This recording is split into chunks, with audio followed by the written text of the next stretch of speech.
तरह से आए हुए नौटंकी कला के प्रेमी सबसे पहले अपने से बड़ों का सादर चरण स्पर्श करता हूँ। हम उम्र साथियों से नमस्ते करता हूँ, एवं माताएं बहनों से प्रणाम करता हूँ। छोटे बच्चे को आशीर्वाद देना चाहता हूँ। साथ ही साथ मैं अपने परिचय बता देना उचित समझता हूँ। मैं कौन हूँ, कहाँ का रहने वाला हूँ और इस संगीत परिवार से मेरा क्या वास्ता। साथियों, मेरा नाम कमल है। मेरा नाम कमल है। मैं इसी रायगढ़ का रहने वाला हूँ। मुझसे छोटी एक बहन है। मुझसे छोटी एक बहन है जिसका नाम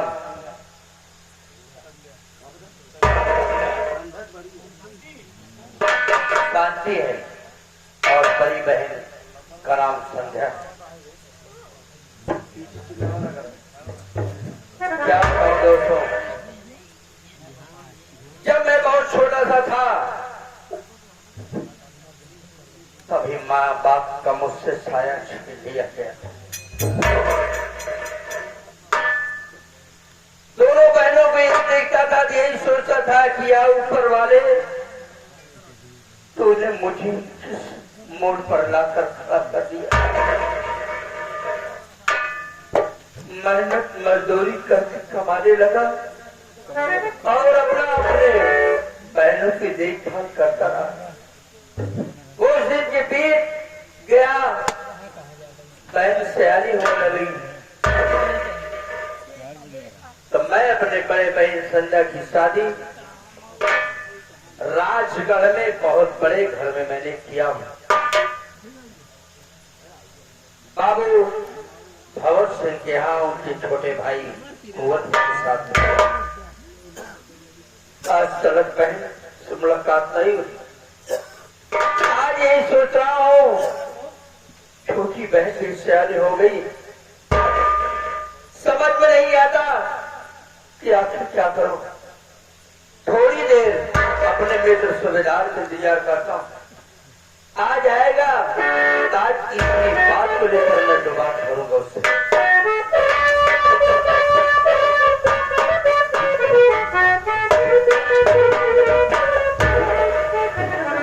और सूबेदार कैसे हो?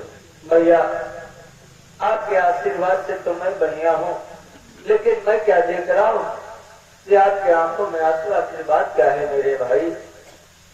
हाँ सूबेदार, रातों दिन ही सोचता रहता हूँ क्या भैया इसी तरीके अपने बहन संध्या की शादी तो कर चुका हूँ। हाँ भैया, लेकिन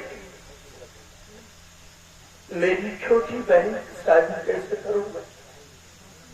1 रुपए का सहारा नहीं है, मेरे पास इतनी आमदनी नहीं है, कमाई नहीं है कि अपने बहन का हाथ पीला कर सकूं।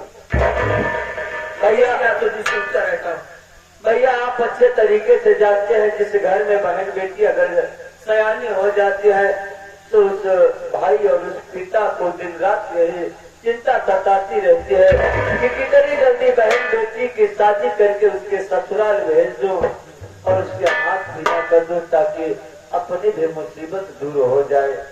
लेकिन भैया आप परेशान मत होइए भैया, आप हमें अपना भाई मानते हैं ना?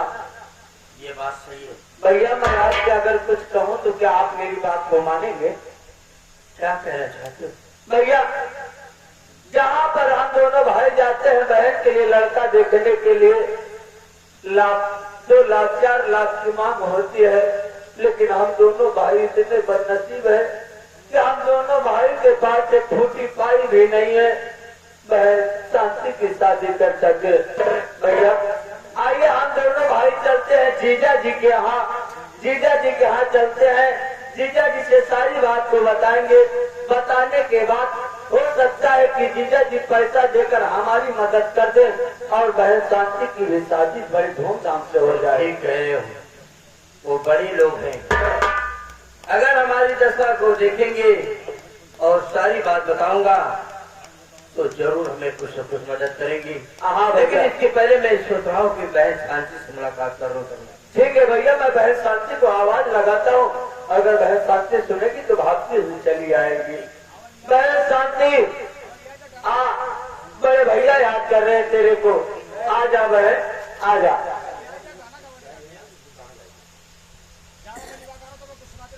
भैया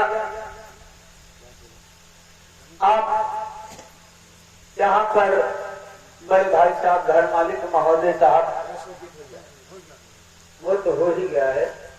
हमारे बड़े भाई साहब घर मालिक महोदय साहब का कहना था कि अगर आप आ जाए तो आज के मुखार बिंदु द्वारा कुछ 2 लाइन का गीत हो जाना चाहिए। भैया आप 2 लाइन का गीत बोलते रहिए, मैं बहन शांति को लिवा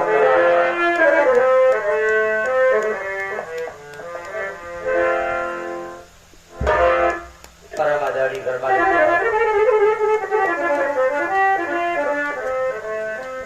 अभी कुछ क्षण पहले भगवान कृष्णकन्हैया जी का जन्म हुआ।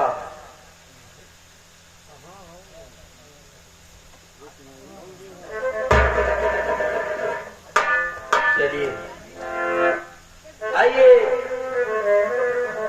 बिल्कुल एकदम नई बात रख रहा हूं।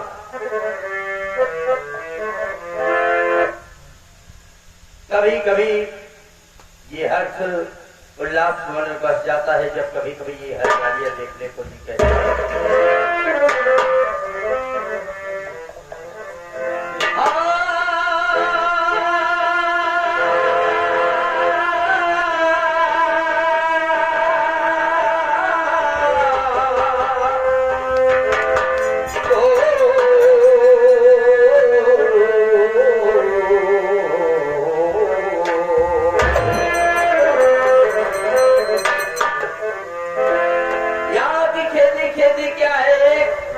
पत्नी की जब शादी हो जाती है उसका शौहर उसे बाहर लेकर जाता है, लेकिन वहां का वातावरण उसे पसंद नहीं हुआ तो अपने पति का पैर पकड़ के एक बात कह रही है।